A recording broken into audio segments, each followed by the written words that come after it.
I am Jennifer Alexander. I am two of a crime. I advocate for a missing 19-year-old from Mobile who went missing 2012. Um, and I do a little bit of everything. Nice to meet you, Jen. Nice to meet you. Yeah, it's true crime. Always interested. Always interested. And I guess last but not least, I'm Andrew. I host Unforbidden Truth. I've done a few interviews now with Dr. Ramsland, and yeah, I interview professionals like yourself, convicted murderers, survivors of Hmm. violent crime, and professionals in the mental health and law enforcement field. Good to meet you. You too. Actually, Andrew, I am the last, technically, because I didn't introduce myself. Oh, that's true. My bad. So I am, I would say I'm everyone's favorite professor, but now that you're on here, I might be up against some good competition. Although I did just win Instructor of the Year, so I will toot my own horn on that. But Congratulations. thank you. Hmm. Um, it was very, put a lot of work in for that. But I am I'm just everybody's advocate. That's what I do. Yep. Yep. Me too. Um, As so long as it's truth, I'm there. I 100% agree with you. Hmm. So Dr. Ramsland, I have a funny story for you, by the way. Okay. So Dennis Rader, BTK, his birthday is the day before mine, and so I sent him a message, and I don't know who it was that he had quote unquote vet me, but he sent me a message, and I all I said was, happy birthday, and that I explained that it was my birthday, and also, and that's how I always remember it, and that his crime was one that was interesting for me because as it was unfolding before he got like when he started playing cat and mouse with the police again, I was on bed rest with my daughter, and so I was glued to it. And anyhow, so he wrote me back and he told me that he was blocking me because what he found about me was just absolutely horrible. And I was like, first of all, I didn't have my whole name on there, that he would even be able to look me up by to see the stuff that's like me. But I was like, I don't know who he's looking at or anything. But I thought I'm getting passed judgment on by BTK, and I was like, I don't even know what to say about that. That's just rude. Well, he does have a fair number of scammers and people trying to take advantage of him. So he does have screening processes. I actually had somebody ask some questions earlier, and I thought about it. And one of them I felt like we all could probably have some input on too, because one of the questions that I was asked was, said, can you ask her if she ever found herself liking any of them as people and had to remind herself who they were? Ooh, that's a good question. I like that That's question. a good question. Yeah. Well, do you want to have context for this case, just in case your listeners aren't familiar with it? Sure. Sure. You want me to give it? Yes, please. Well, I feel like, I would be more than happy to, but The floor I feel is like it would sound so much yours. better coming from you. Yeah, right? All right. Well, Dennis Rader was a serial killer in Wichita, Kansas from 1974 until 1991, killing 10 people. His first incident involved a family of 4. And after that, he killed individual women.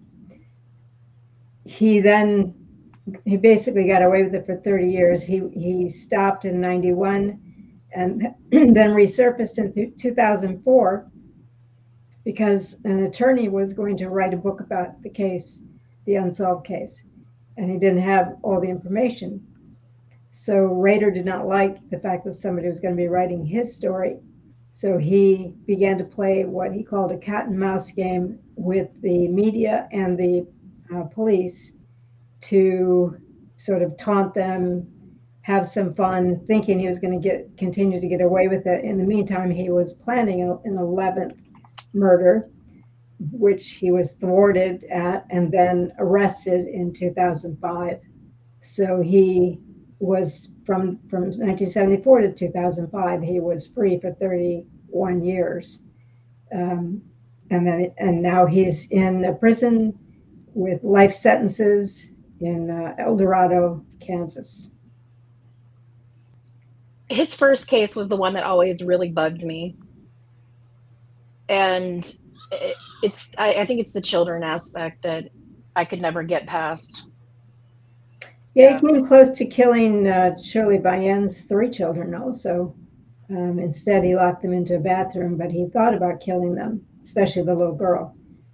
And he did have fantasies about mother-daughter assaults, and he had multiple drawings of young girls in bondage and with their throats slit and things like that. So he obviously thought about that a lot. He, as a teenager, he used to imagine girl traps because it was his way of keeping girls under control, because otherwise they made him feel off balance and insecure, and he didn't like that. So from a young age, he really thought about girls being under his control. Oh, wow. What was his relationship like with his own mother? He didn't really like his mother, he said. I mean, you know, of course, being raised in the Midwest, he's respectful, etc., religious. But she had humiliated him on a number of occasions, which again, you know, leaves him out of control. And it's caused by a woman. Same with some of his female. Seems like a common thread. Yeah, it's a common thread. And so he didn't have a great relationship with her, but he took care of her as she was aging, and, you know, the dutiful son. He was president of his church congregation. He was married, had 2 kids, educated, had a steady job. So, you know, none of the things you expect from some of the formulas that we've come to. Very well spoken. All the above. He was able to hide that very well. Very well. Do you have an idea as to what you think caused this with him? Like, is there something specific that happened that's why this happened to him? Or, well, I mean, it's hard to take a whole book and give it to you in a nutshell. Yeah, I understand. You know, people's developmental trajectories are complicated. Right. With multiple factors, and the kinds of things he was exposed to at various ages, and the way he processed that information, you know, kinds of braids together to gave him a fantasy life as a teenager that involved True Detective magazines that had a lot of, you know, salacious images of bound women, you know, who looked utterly frightened. And these are the kinds of things that he envisioned for himself and wanted. And then he also really wanted to be significant, to be famous. And he saw serial killers getting that kind of fame in the 1970s because the headlines were usually much, much more impressive in the 70s and 80s for serial killers than they are these days. Sure. So he saw that, you know, you put that together with his bondage fantasies and his need to dominate women. And then when an opportunity presented itself, which happened shortly after he had been fired from a job he really liked, you know, all of it came together in just the wrong way for the Otero family. So you're saying that he actively chose to become a serial killer, Definitely. not just it's something that happened and he was doing it because he had a he patterned himself. He had role models. He patterned himself these role models. That's very different, isn't it? That's one of the reasons I worked with him, is because he was unusual in that way. And I wanted to really understand how that happened, because he, in no way was he typical. Wow. Yeah, see, I didn't know that part. That's something I didn't know, and that's very interesting to me, because we normally look at serial killers as, yes, they have control over what they're doing. Yes, they know what they're doing, but it's some underlying thing that they can't necessarily stop. But he's seeming more of a conscious decision, and that's very interesting comparatively to And he had long gaps. yeah. You know, 1974, he had the Otero family, and then Catherine Bright, and then 3 years went by. Had two more, three spaced a few months apart, and then I think 6 years went by. I mean, he could stop, and he did stop on a number of occasions. The next one was 1985, then 1986, and 1991, and then nothing until 2004 when he planned another one. Right. Wow. Did he ever say? Now you do have people today claiming that there are a lot of victims he hasn't copped to, and that they're out there trying to match him to unsolved murders. But so far, nobody has produced any evidence. So you don't believe? Do you believe that? Do you believe there's more, or do you think? I don't believe there's anywhere near what people are making claims about. Yeah. Sure. I would, I wouldn't surprise me if there was one or two more. He keeps saying there isn't. 10 is it. Why wouldn't he confess to others if there were others? And I agree with that. Why wouldn't he? He loves the fame. And and at this time, there are no consequences because he has immunity for making any more confessions. So wouldn't he confess? Why wouldn't he at this point? Yeah. I think it's a game for him. That's It is. Yeah. Has he ever mentioned why he stopped? He got busy. He had 2 kids, and he had a job. When he first started, he was going to the university, so he had ways to be away from his wife, and he had excuses. He at the library or doing stuff. And when he had a more routine life, he didn't have those kinds of excuses. When he stopped, he had one job where he could be out of town. So it was just a matter of changing circumstances in his life. And also, I think the fantasies didn't have the same impact a bit later in his life. Right. Do you think he thinks about at all how this impacted his daughter or any of that? Sure, all the time. I know somebody who talks to him regularly, and the way that I hear about the interactions that he has with his daughter, because when all this stuff was going on with the recent searches and stuff like that, he was still allowing her to come in, and people, I kept getting told, well, people are telling him she's just, doing this to work with police. And he's like, he knows, but there's that soft spot there that exists for her. He definitely knew she was trying to trap him. It was for her own, books and productions. He knew that, and yet he just would say, she's my daughter. And that's important to him. His whole family was important to him. He would say, they're off limits. We're not analyzing them. And that's fine, because I wasn't trying to do a book that included other people. It was an autobiography, a guided autobiography. I wanted his perspective.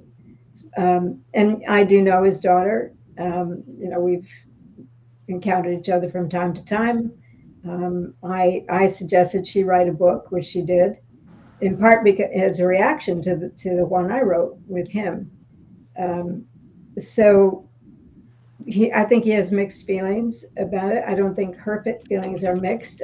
I think she definitely has. Yeah, I've seen her. She's quite angry about him, and so we have a question. I don't want to talk about her. I'm right. About the work I did with him. Absolutely. We have a question. Do serial killers ever have remorse or empathy? So we have more than 5,000 serial killers documented. It's very hard to make generalizations. It's not a criminal type. It's a description of a behavior. And so there's a great deal of variation in mindset and whatnot. I just actually wrote a blog, how many serial killers are psychopaths. because people have the wrong impression that they all are, because they're definitely not all psychopaths. And yes, they can experience remorse. Is it as deep as what, normal people have? I don't, maybe it's deep in a very contained kind of way. But I can't judge anyone's remorse. They say they have remorse. They might cry. All I can do is believe them, right? Because I can't be inside their skin to know for sure. I think anytime you try to decide if somebody can feel this or that, you're, and I'm a former philosophy professor, so this is a philosophical discussion of how much can we really know of other people's emotional lives. And I don't think I want to make a statement about whether somebody who says they feel remorse really does. Right. Wow. We definitely know that there are serial killers who have turned themselves in. Yeah. We know that there are serial killers who have expressed remorse. We know that there are serial killers who have killed themselves. So you can read into that whatever you want. I question the sanity part because for me, I can't wrap my head around it, right? And then, like, for me, I would have to be in a state of mind where I was just absolutely insane. Well, to do insanity something like that. is a legal term, and it just means that you have by virtue of a mental disease or defect, you can't comprehend that what you're doing is wrong. And that Right. certainly isn't true of most serial killers. Right, because Jeffrey Dahmer wasn't. They No, didn't say he was insane, no, and he because knew he what he knew was what he was doing. doing. And he Right. knew it was wrong, and he knew there were consequences. Well, Right. Ed Kemper the same way. Ed Kemper did the same thing, and Kemper turned himself in because he didn't want to do it anymore, and he knew he couldn't stop on his own. No, You know? no, I think I think he turned himself in because he had no resources. He didn't know what he was going to do, and Mm-mm. he realized once he was far enough away from home that where was he going to go? What was he going to do? Yeah. Right. Yep. Yeah. Oh my! Go ahead. We have another question. I feel like Dr. Ramsland needs to meet Mo, Andrew. Yeah, Mo is she would hate Mo. Oh, listen, I hate Mo is Mo. She yeah, needs to he's meet the twins. We all hate Mo. Well, no, but Mo is interesting because we're talking about these exact like things, and he went and he stabs his wife over 40 times and then takes her head off and poses it and leaves and drives with the kids in the minivan or whatever to go turn himself in, and then he wants to claim he's battered spouse. Oh wow. Battered husband. Don't forget words on TikTok. Right. Okay. Yeah. What's one I've already decided I'm getting a restriction over there. Okay. What's one psychological trait or behavior that people often overlook? In what? I guess in Serial killers. these people, yeah. It's not possible to give a generic answer to that. Okay. Because each person is different, and whoever they're having an association or a relationship with is different. So most people who are related to or married to serial killers or mass murderers or any of these people will tend to give them the benefit of the doubt. That's partly because it's safer in their mind to believe that what they think they see couldn't possibly be true. And Dahmer's father himself wrote a book that is all about his denial and his inability to grasp the issues his son was having and what his son was becoming. And I think that is true of most human beings. They will not see their partners, their sons and daughters, their spouse, their parents, anyone that's that close. I don't think they're going to see. They're going to put the most benign spin on it. Right, because no parent wants to believe that about their kid. No, not at all. Child, yeah. Now, somebody asked the question, did I come to like any of the people I've dealt with?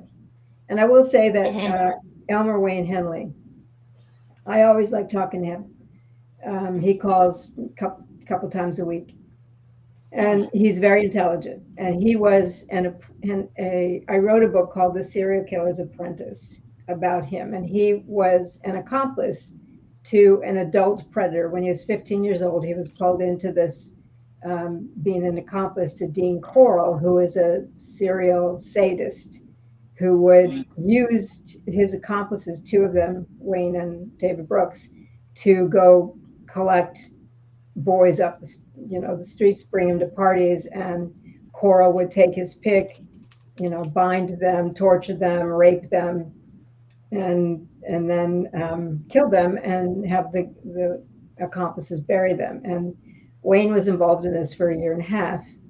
And so in the end, he's the only accomplice to have killed the predator to end it. And he did do that. And as a result, he went to prison for life. He's been in prison for 51 years. Wow. Wow. So since he was age 17. He's smart. He's a reader. I approached him to to explore the accomplice relationship because it really is underexplored.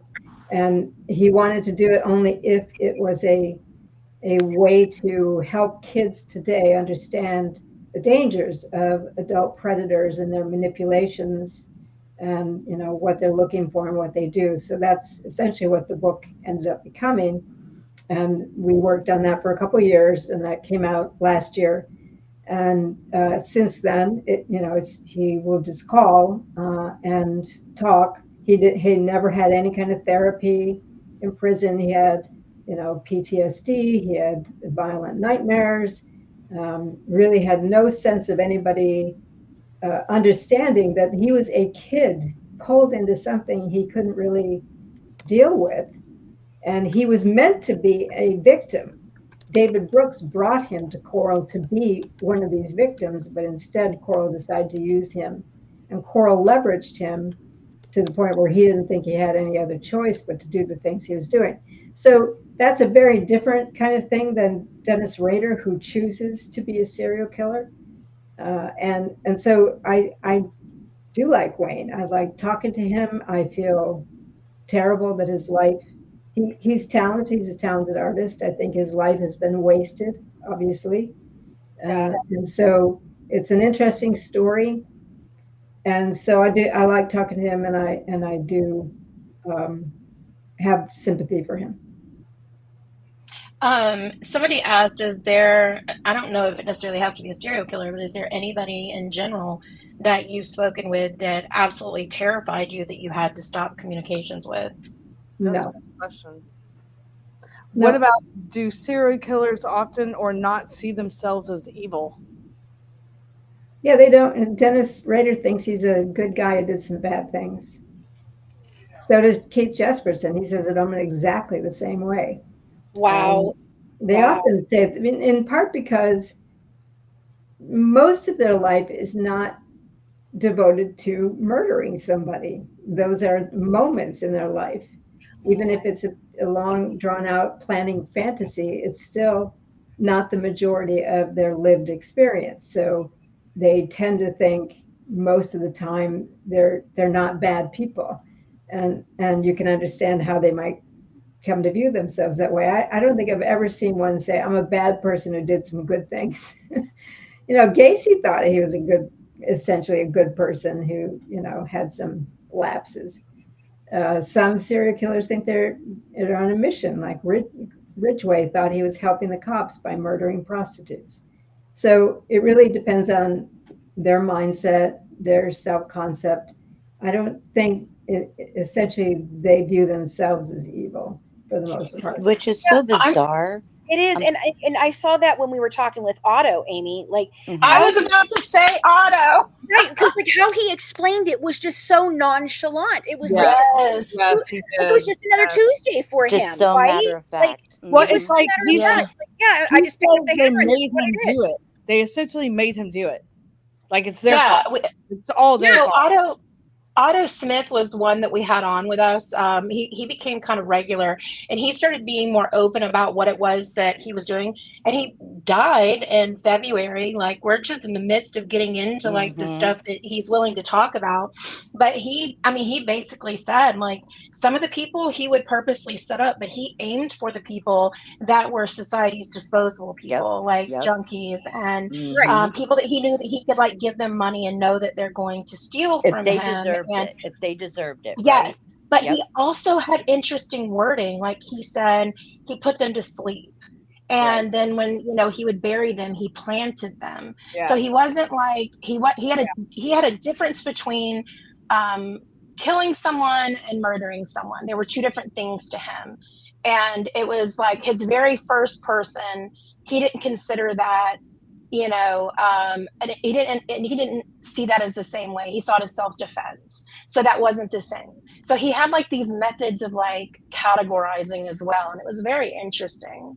But he did tell us, like he told us dark things. Like he told us that the moment that he enjoyed most was when he would look in their eyes and realize that they know what's about to happen. And he's like, that was the part that he loved the most about it. And that, he would be like, well, they shouldn't have underestimated me. And it's like this superiority complex that's just wild. Yeah. Well, I think that's Rader too. He wanted to replicate an expression he had seen on a True Detective magazine of Harvey Glattman, a 1950s serial killer who would tell women he was going to put them on these magazine covers. They were models, and he would bind them and then tell them he was going to kill them to get that terror, that look of terror that was authentic. And they did end up on the cover of these magazines because they were victims. Right. And Rader would see that expression, and that's what he wanted to replicate in his victims. That is just wild. Somebody asked, do you think that they can be rehabilitated, or depends on who we're talking about? I mean, like, I think Wayne Henley would easily be rehabilitated. He's full of remorse. He's horrified at what he did. I think he could easily live in society without any further issues. Dennis Rader wouldn't be, because he lives in his fantasy life. Now he's too old right now because he's in a wheelchair and he can't move around, so he wouldn't be a danger, but he'd still be certainly thinking about doing that. So it really depends on who you're talking about and what motivates them, and what circumstances they'd be in. So yeah, I think you can, but very few of them. Somebody asked about differences between male and female serial killers. Again, we're generalizations. There are so many of each. I can't really tell you.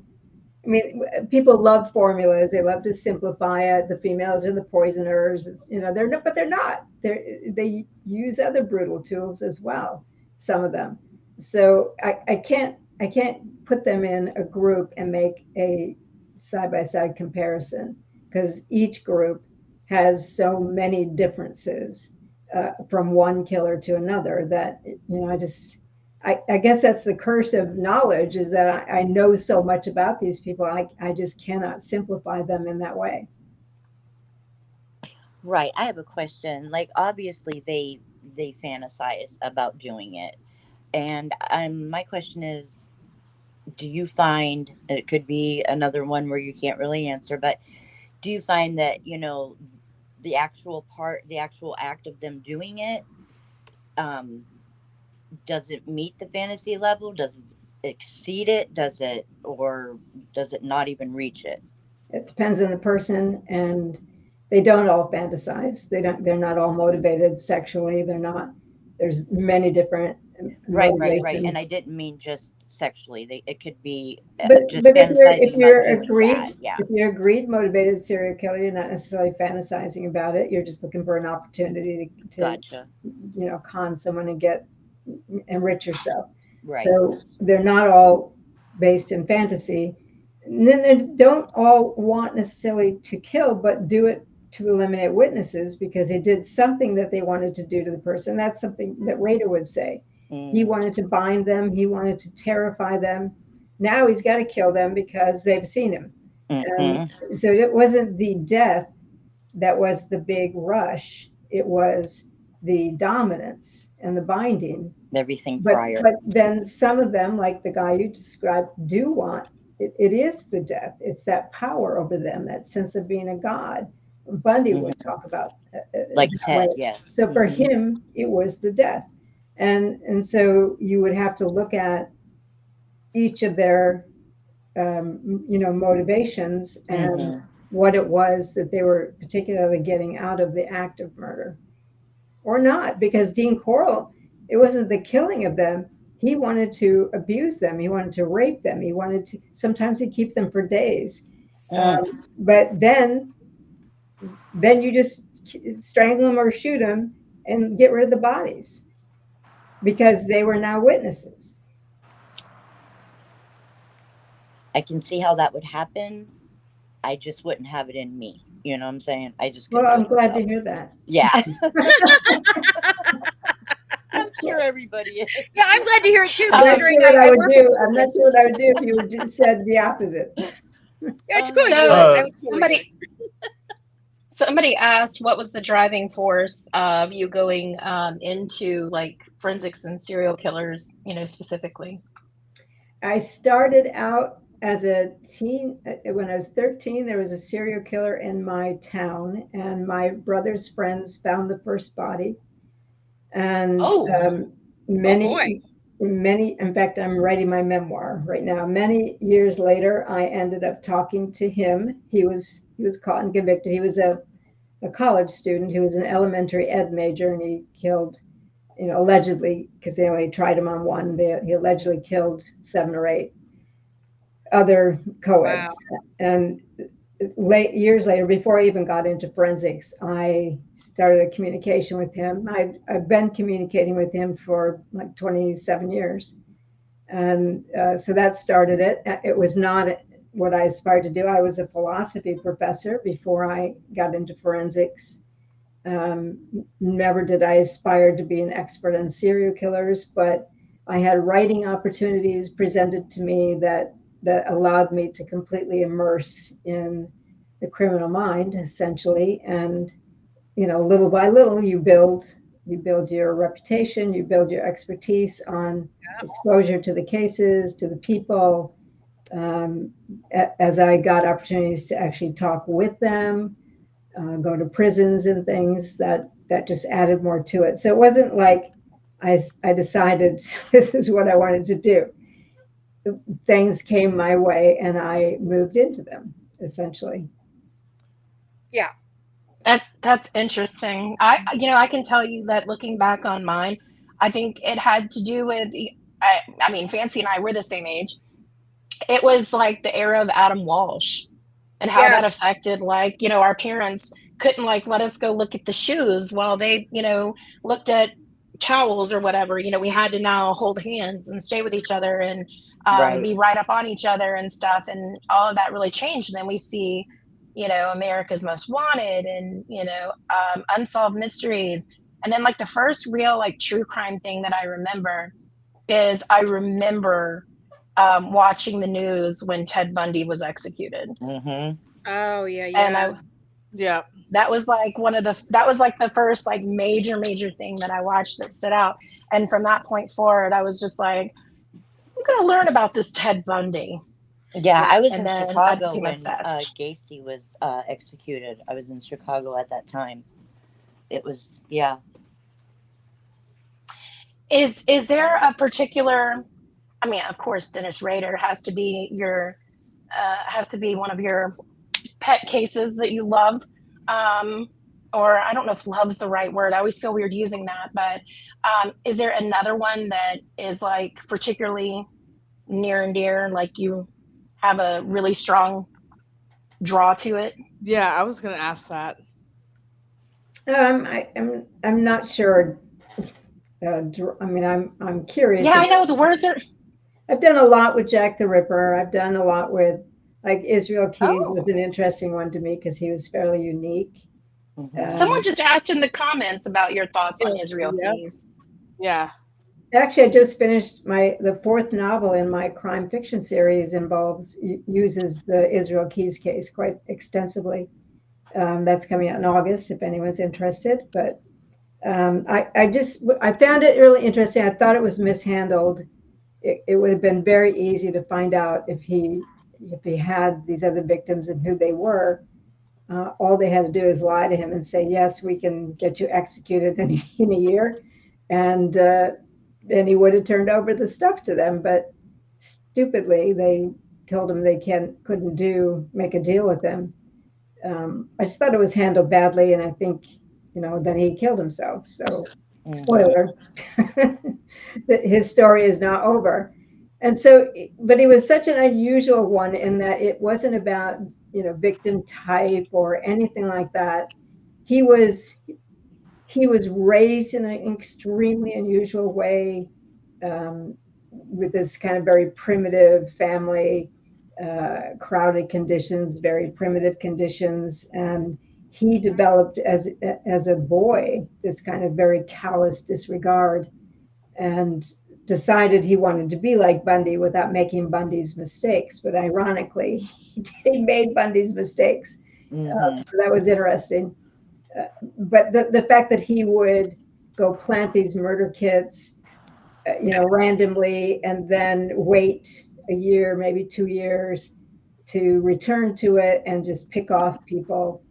I thought that was so unusual that it would have been really interesting to have studied him in depth, but we didn't get that opportunity because he killed himself. That's too bad. But we do know a lot about him. There's a good book, American Predator. It's a very good book on his family background, and with some suppositions about people who could have been his victims. Will we ever definitively link him? I don't know. I mean, some of his murder kits have been found, but that doesn't necessarily link him to a victim. Did you ever talk to him? No, the FBI had him. Nobody was able to talk to him. But you can see all the interrogations on YouTube. It's an open case. It's out there. You can watch. You can study his behavior. You can, learn a lot about him, just the way he talked, the way he acted. Whenever he talked about a murder, how he was, the way he treated some of his victims. There's plenty of behavioral information on him. I wouldn't have had to talk to him to see all that, but once they had him, nobody was getting access to him except the investigators, and then he killed himself. So, that's the end of that. Do you have any inside info on how many bodies he might possibly have had? Well, he said there were 8. He had the 3 that they knew, the barista in Alaska and the 2 in Burlington, Vermont, because those were in his computer. And he admitted to those. But then he said there were 8 more, and he left these garish, little faces drawn in blood in his cell that suggest there are 8 more. Maybe there are more than 8. Who knows? But they have some ideas based on his travel patterns. He sort of zigzag around the country. Sometimes they went into Canada. They have a few ideas, but I think actually linking him to those will be difficult without him being able to say anything about it. Because he did it so randomly. It wasn't like he had any any association with the victim. And that's pretty important to be able to make that link, just to say, well, they crossed his path, and so he just, he killed them. But even like in the Burlington case, the interesting part was he had picked a person, but it was raining, and so he wasn't able to do what he expected to do. So he actually entered a home that he had scoped out to bring the 2 people out and take them to an abandoned house where he would then he bound them and did his thing with them. But that wasn't the plan. The plan had been to simply randomly kill a person that he had his eye on, but he was thwarted in the process. So, we know a lot about him. there just wasn't any opportunity to take it deeper. And I don't know that he would have cooperated with anybody either, because he really didn't like the idea of being famous. He wasn't into it, that at all. The only reason he talked at all is because they had him dead to rights on 3 of the victims, and he had a daughter. He wanted to protect her, so they had some leverage with him. And but I don't know that he would have done the kind of thing that I do. Like, I work with Right. killers who want to work on themselves, who want to think about it, who want to really delve in and go through the process with me. And I don't see him as that person. So I'm curious. They mentioned rehabilitation earlier. Do you know who Thomas Kokorales is? Yeah. What do you think about him? Do you think he should still be in prison? He got out like I think 30, 40 years early or something like that. Well, he was an accomplice, so that was, and I think wasn't he um, low IQ? I Yeah, think. they said I think that was part of his defense, but yeah, Yeah, I think he was. yeah. So he was leveraged. I don't think they believed he really had the ability to form intent very clearly, that he was going along, he was being used, he was being manipulated by a predator. He wasn't a predator. So, the whole idea of rehabilitation applied to someone like that, that's not who we're thinking about when we're thinking about predators. Yes, he did these things as part of this weird little Ripper crew, but left on his own, would he have ever done any of that? Probably not. And that's the question you always ask when you have more than one offender operating together. Which of these people would have on their own done this stuff? So, we know that I think at least 2 of the ones from the Ripper crew would have, but not all of Right. them. So I Yeah. think Well, that's a factor. And I think, he went through all kinds of evaluations and, trying to figure out how, if it would be okay to release him. And I believe he's been fine. okay. Yeah, I've always been curious because he's the only one I don't know anything about. I used to talk to Ed, and I know Andy was executed, and Hmm. um, I forget the Robin Gecht. I interviewed him at one Yeah, point too. He claimed he was innocent, especially even the crime he was in prison for, because he's not in for murder. He's in for right, attempted murder and right, rape, I believe, or something like that. And right. he I did a mean, lot of victim I blaming. think he was clever. He used these guys to do the things he wanted to do. Right, right. Yeah, he blames them all. He said that they all did it, and he's innocent, and they brought him down, and blah blah blah, and like Yep. there's no way you're But innocent. but truly, he's the predator, Right. right? So he's the driving force of it. Um, so when you look at someone like Corcoralis, he was a follower and one with not the intellectual means to really understand what he was doing. We talked about insanity. That is one of the things we look at IQ, and below a certain threshold, that person is not considered able to understand that what they did was wrong because they can't process the information intellectually. And I think he understood that it was wrong, but I don't think he really was able to extricate himself from the group.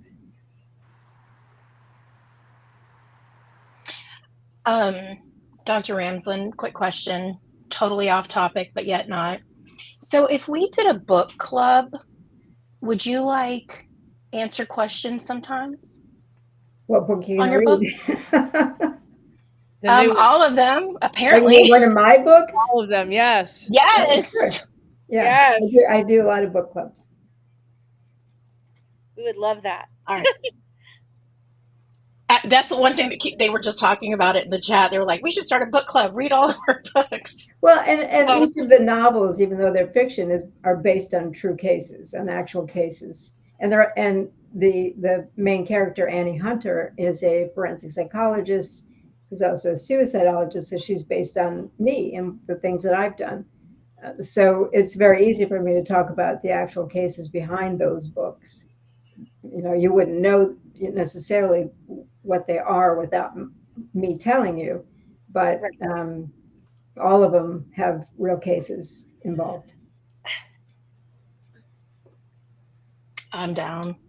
I have a question for you that I know others probably won't even begin to care about, but I care about it.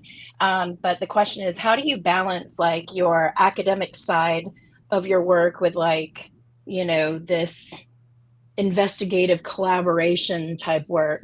Because I feel like I'm kind of in that same like space. Yeah, me too. And Me too. I'm trying to I find need the to balance it. myself. Yeah, I can't balance this myself either. It's become way too crazy. Well, I guess anybody who's ever been on my Facebook page probably would know the answer to that.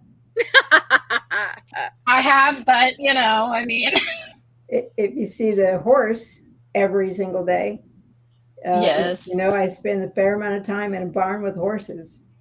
So Yeah. I know. that gives My me a phone very gives me good these. sense of balance for my life. See, And then balancing between the different types of projects I do. I just keep them all in separate piles and decide what I'm going to work on any given day. it's finals week, and I have so much grading to do. Yeah, So. I'm retired.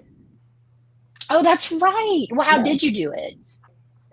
How did I do it? Well, I think because I was teaching the same stuff I was researching, so it all came together. I mean, It all if came I'm talking to together. Rader, I'm bringing that into the classroom. Yeah. Sometimes I know at one of my graduate classes I had Wayne Henley call in, so they got a chance to talk to him. I'm going to do that when I do criminal law in the fall. That's how it balances, is whatever I'm doing in the research side becomes part of the teaching side. Okay. So that's it. I only teach criminal law once every like 3 semesters. So. Oh, so maybe I was teaching every class is forensic. Yeah. And that's because I got a great opportunity at DeSales University to create the forensic psychology track there, and then also That's so create cool. the criminal justice master's program. So I created my own classes, and I taught them for 24 years. And I still teach part-time in the graduate program, behavioral criminology and forensic psychology, but I created those classes specifically so that I could use my research in those classes. So what you're saying is I'm doing everything all wrong and I need to back up and punt at the next semester. You need to look for opportunities to create the life you want. That's what's going to happen. Okay. Thank you for that. Mm-hmm. Everybody keeps asking, you're not on TikTok, are you? I'm not. She's not on TikTok. The reason I'm not is because they keep threatening to take it away. I don't want to build a whole thing and then have it wiped away. So I want to see what happens with it. But I'm on Instagram and a Substack and Facebook, and I'm on plenty of social media. And I try not to let that dominate my life because I like to write and do other things.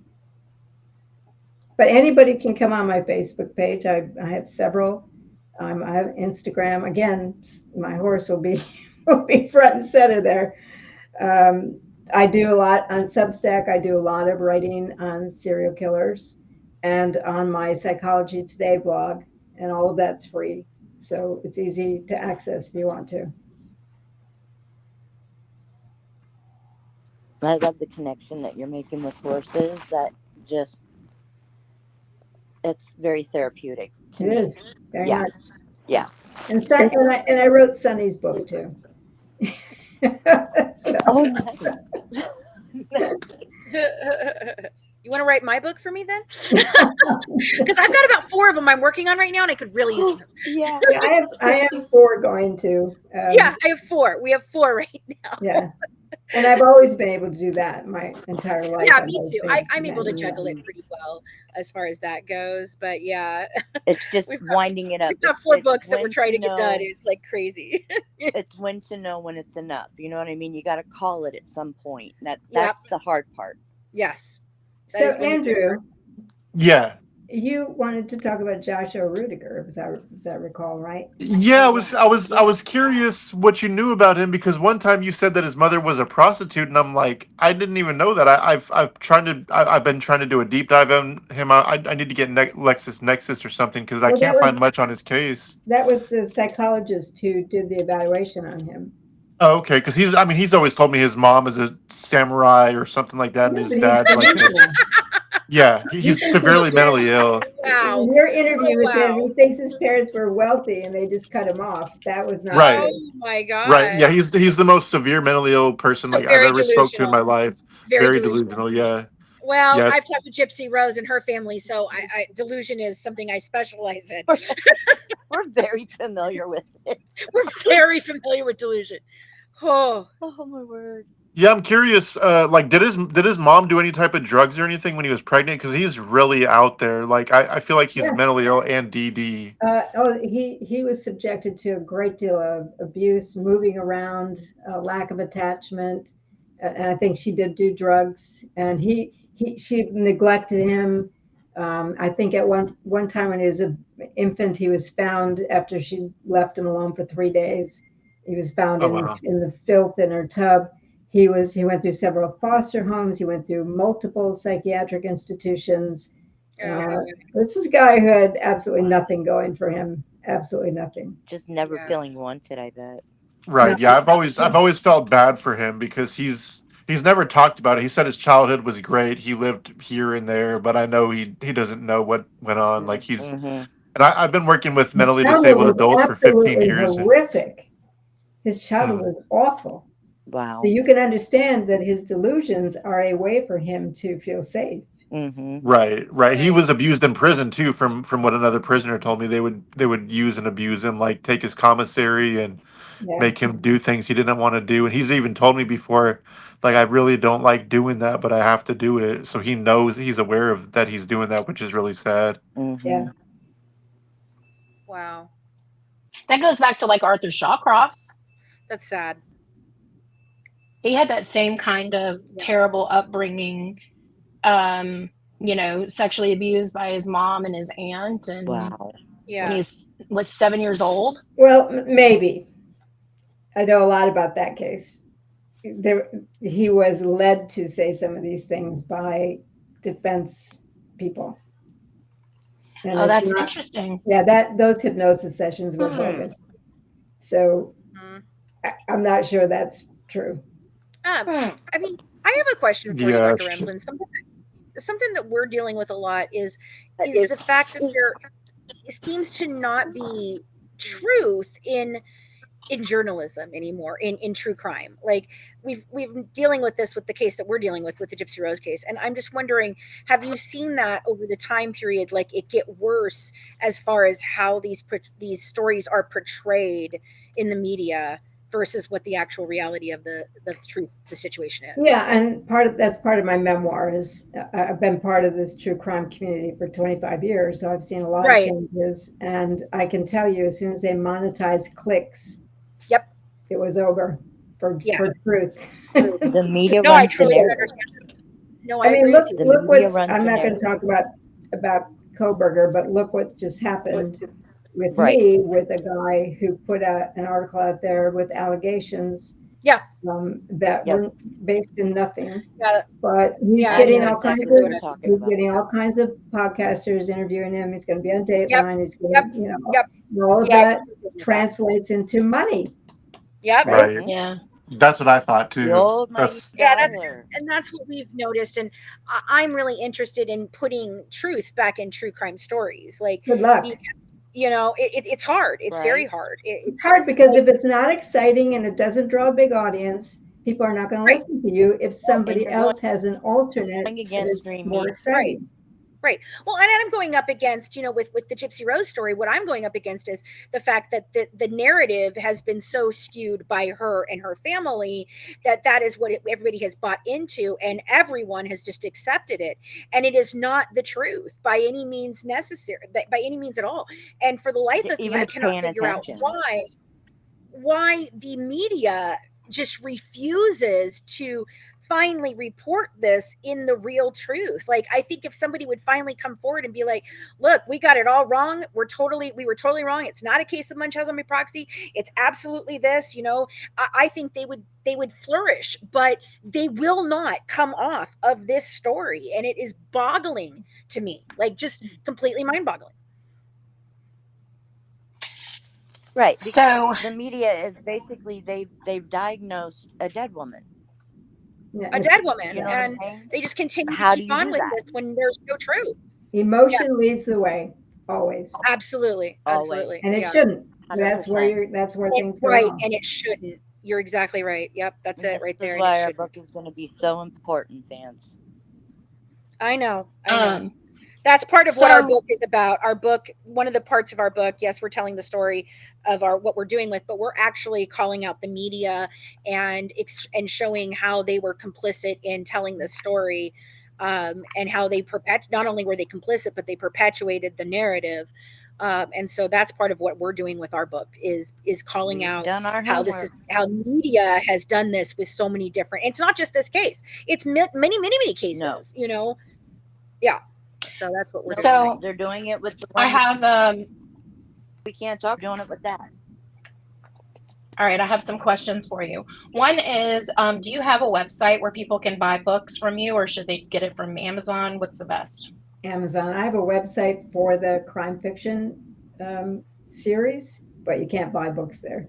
You have to go to Amazon Okay. or Barnes and Noble or Oh, any cool. any of the online vendors. It doesn't have to be Amazon, but you can learn more about the novels on the website because it's devoted pretty much just to the novels. Okay. You just Oh, KatherineRamsland.net. .net. .net. Okay. Somebody asked, how did you keep, like, for all the like people that you've spoken to, like Dennis Rader and stuff like that? How did you protect yourself from being manipulated by them? Or like from the things they would say or do or try? Well, that's need a to know that. process, and I worked with him for 5 years on the book, so you have perspective when you have that. I also had the police reports. I had multiple letters he had written to other people. I had the DA's stash of things because she was a friend of mine. I had multiple different ways into him, so you get more objectivity that way. But you know what? It didn't matter to me because the manipulation is behavior. And that's part of my evaluation of him.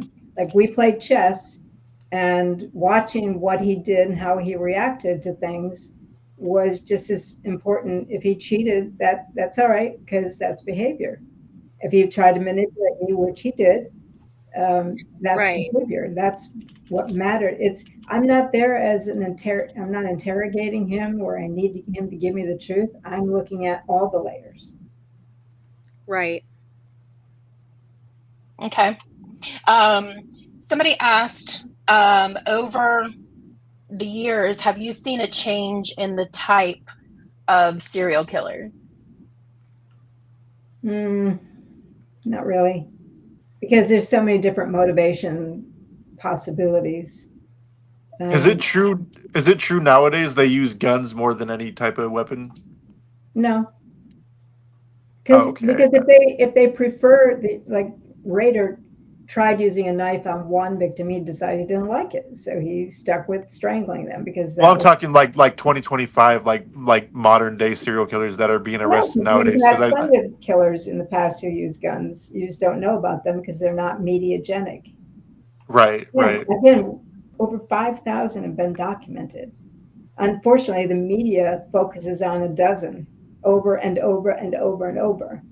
And Yeah, I talked to over like 30 of them, and nobody knows who they are. Like, wow, he killed 5 right, people. He killed 7 people. I've never heard of him. Like, right. it's kind of crazy. Yeah, so Stop there's a talking about me. difference between serial killer scholarship and what the media shows you.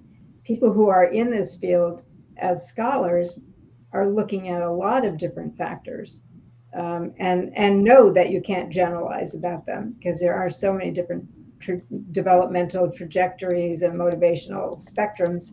So I personally would rather just talk about a case than to talk about general ideas about serial killers, Mm-hmm. because it's not a criminal type. Yeah, I agree It's not. 100%. Right. Yeah, for sure. Somebody else asked, and I know we're talking about generalities and stuff, but have you found that there is an actual like common trait that seems to exist among them, or at least maybe around the different types of The groups? thing that binds all serial killers as a group is that they have killed at least 2 people on at least 2 occasions. That's it.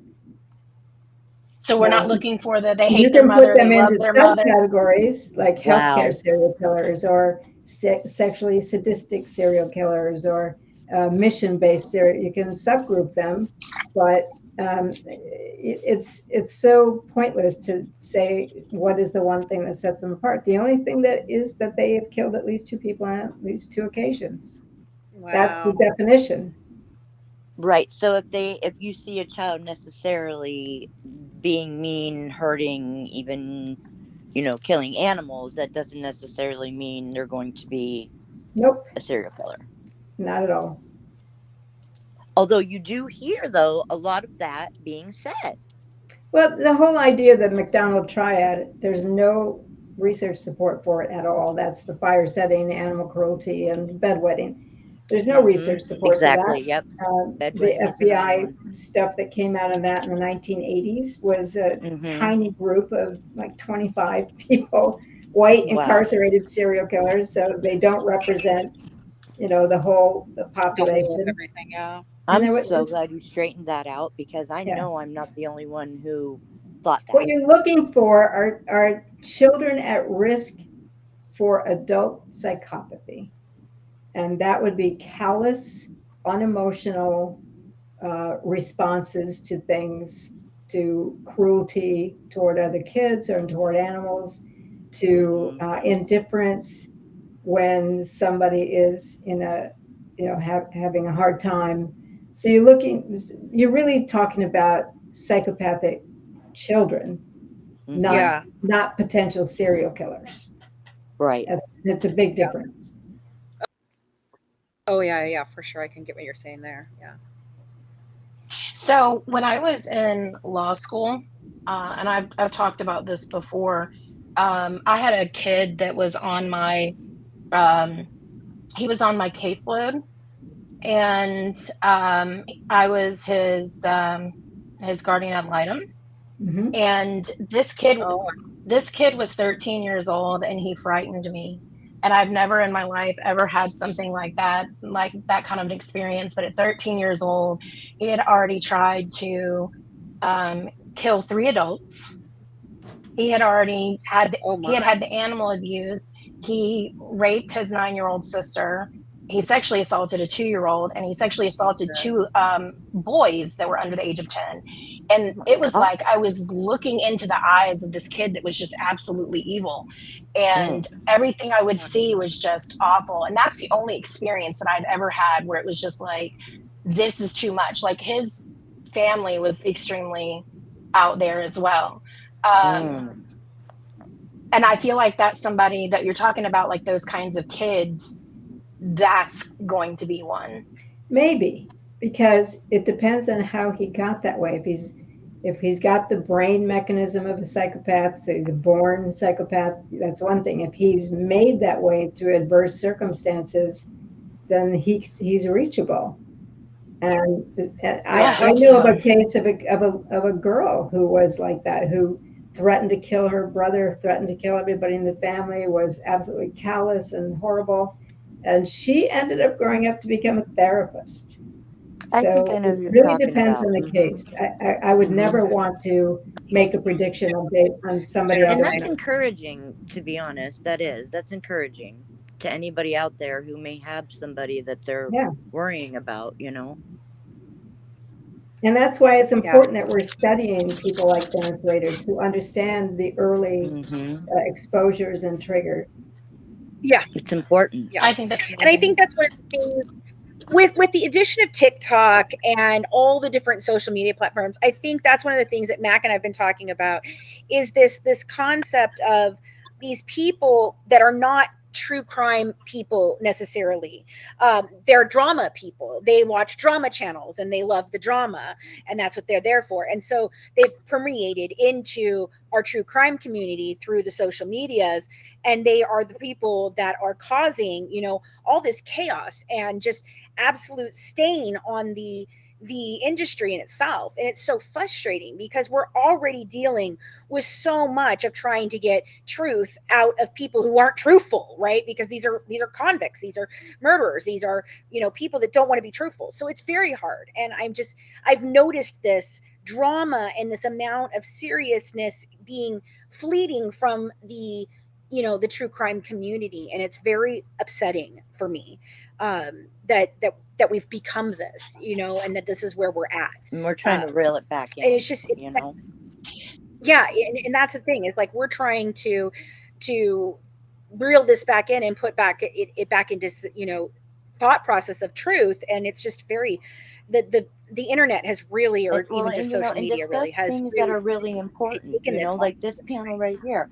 Yeah. I love I've Yep. learned so many things in just the short time we've been talking right now. Like, that's what I like. I like Right. the education part of it. I like learning about it. I want to know the brain, different. It's just Right. it's it Sure. amazes me. It does. It amazes me. Have you considered teaching true crime for social media 101? Nope. I mean, I feel like it's much nope. needed. I'm sure she's probably thinking her teaching days are over. We are. Right. That's kind of what we're doing. That's kind of what we're doing. What Mac and I are doing. It's kind of what we're trying to do. Yeah. I just think that I go on podcasts like this. I say what I can say in response to questions and audiences. I write my books, and we appreciate you, Dr. And I go be with my horse. Yeah. Somebody I totally understand. Somebody asked if there's any truth to in general to the head trauma stuff about this being a common truth. That was early studies from the 70s and 80s. Yes, there is some truth to head trauma in certain places, creating behaviors where people have trouble inhibiting aggression, but it's not true that is something all serial killers have in common, because not even close. They don't. Right. And people with head trauma, by the way, aren't necessarily violent. So it really depends on what kind of damage, how the person processes their situation, what kind of support system they have in place. There's a lot of factors involved. Yeah. No, you know what? Support is a huge thing. That's actually one of the things I tend to always ask is, what's your support like? What was it like before? Right. What's it like now? Mm-hmm. So somebody asked if you have any thoughts, or have you spoken with Gary Ridgway or is the butcher baker, Robert Hansen? Hansen is dead, I believe. Yeah. Did you ever get a chance to talk to him? No.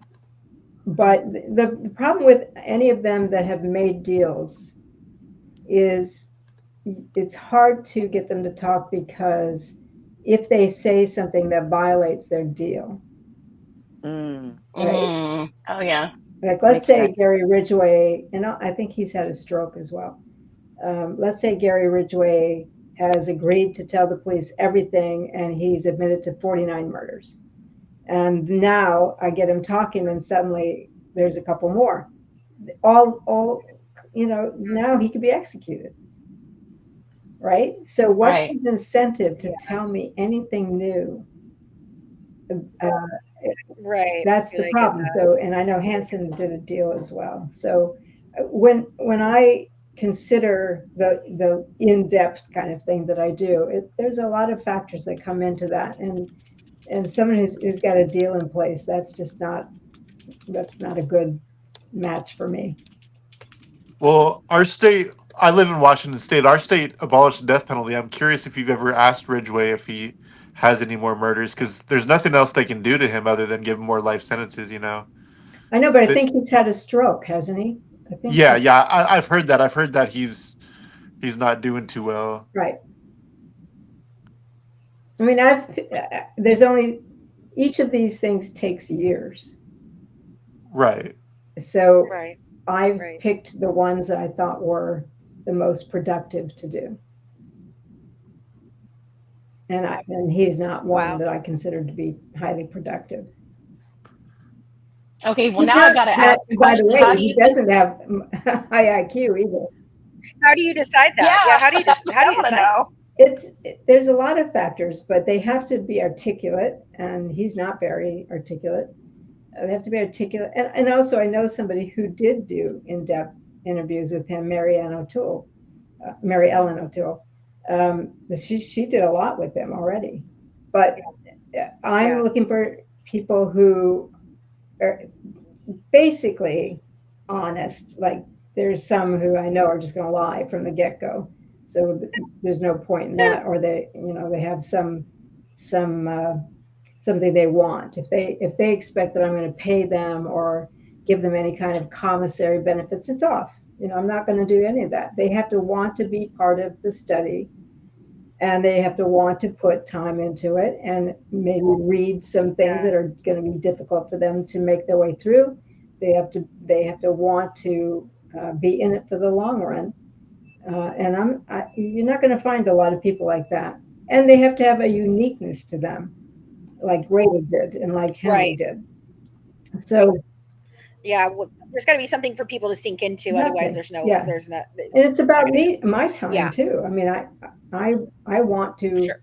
maximize what I can do with these studies, because they are Right. they're involved, they're expensive, and they take a lot out of me. So I'm not just going to go talk with someone like Gary Ridgway, whom I already know won't have a lot to contribute. Because I'm not here to find out, did you murder more people? I'm trying to plumb the depths of their psyche. And I just don't, I think he's pretty limited in that respect. Mm-hmm. Oh, okay. Mm-hmm. All right, guys, I have to jump off, but I just Hi, wanted to thank Fancy. y'all for having me. Dr. Ramsland, I could talk with you for hours, man. I love listening to you and picking your brain. You've got such an amazing handle on all of this. It's really I enjoy listening to you a lot. Yeah, very much so. And we'd love to have you on again. So I will reach out to you again, because you're such a wealth of information, and like tonight, learning about the serial killer, the frontal lobe thing. I really thought that was a big deal, the frontal lobe part. And for you to sit here and say, no, we've really kind of moved past that. I didn't know that. Me either. That's interesting. That's very interesting to me. So, but thank you for your time, guys, and have a good All right. night. See you, I will. Fancy. See you, Fancy. Bye, guys. So, Dr. Ramsland, Um, before we wrap up, I was curious if you've ever worked with Dr. Stone before he passed away, like Yes, working with him interview wise or analyzing any of his I did. Yeah, interviews. he was a friend. He's a good friend. He wrote a foreword to one of my books, The Mind of a Murderer. We would get together, and like when he did this stuff with Tommy Lynn Sells, he had a number of letters we went through. He gave me some advice about the Rader case as I was going along. So I knew him pretty well. I know Gary Bricata very well too. Yeah, that's awesome. I'm gonna have Gary on soon. He's just always busy. He's always like, tell Catherine I said hi next time you talk to her. Speaking of Rader, what do you think about him chiming in on other cases? Because I know he has opinions about Koberger, but what about like even He doesn't have List? any opinions on Koberger. He responds to the news. He sees the well, okay, news, yeah, there you go. and he talks, but he's not educated at all on the Koberger case. He's He interested in seems to have the Gilgo Beach case, that because one. he sees a lot of parallels. They're both arrested when they're, I guess, 59, and had wife and two kids, and so he sees some parallels there. That case fascinates him, but he doesn't. At this point, he's not talking a lot. He spends about 15 to 20 minutes on the phone because he's all bent over from scoliosis. He's not in. I mean, he still sounds strong. His voice isn't weak, but he can only talk for so long anymore. Mm-hmm. He's not helping anybody with any cases, if that's what you're asking. He's not No, Hannibal no, no. I Lecter. didn't figure he would be, but I think it's funny because I was wondering, is he like does he love the media attention, basically? He likes if it's on him. He doesn't particularly, he's curious about what he calls minotaurs. That's other serial killers. He's curious about them, but once the parallels seem to, like I said to him, when you really get down to it, there aren't that many parallels between you and Hoyerman, because Hoyerman was basically, allegedly taking out sex workers. And that's not like somebody going into the homes of middle class people. And he kind of lost interest after that, because they really didn't have the same motivation. But he watches. I mean, he likes to talk about it. I don't know. I'm not sure where I'm going with this, but he likes any media attention to him, but he also just likes paying attention to the news. We talk about politics. We talk about, farming reports, because that's a big deal to him in Kansas. We talk about the moon phases and etc. Birds. He liked That's growing cool. tomatoes, I heard. He likes the farming reports. He likes the whole idea of farming, and he likes the stock market. He likes to think about making investments and whether he'd come out ahead. And he's always calculating. Interesting. I'm gonna have to convince him one day that I'm not a horrible person. Mm-hmm. It's so weird that I feel like I'm having to convince a serial killer that I'm not a bad person. I mean, did he tell you who was evaluating you? Or he does have No, he people didn't. who filter, who do that. He No, went through a but period of time where there were a number of scammers who were trying to get things from him, and then they were selling them, and he felt burned by that. So Gotcha. I completely understand that. But no, he didn't tell me who, but I was told that he was writing a book with somebody out in like Nevada or something that is probably the one that did it. the woman who wrote the Dream book or whatever, Yeah, something like that recently. Rader Lee Mitchell, she could be. Mhm. She does a lot of research for him. I don't know, but I know Will and Seth both really well. So I know they wouldn't have said it. Yes, I don't He know. does. Because He fascinates me. he asked me to evaluate people, and I'm not doing your detective work. He's absolutely fascinating to me, and I don't know what it was other than I fell into, and I actually fell into it because of the Zodiac case. Because the guy who runs ZodiacKiller.com had another website at the time. It was catchbtk.com.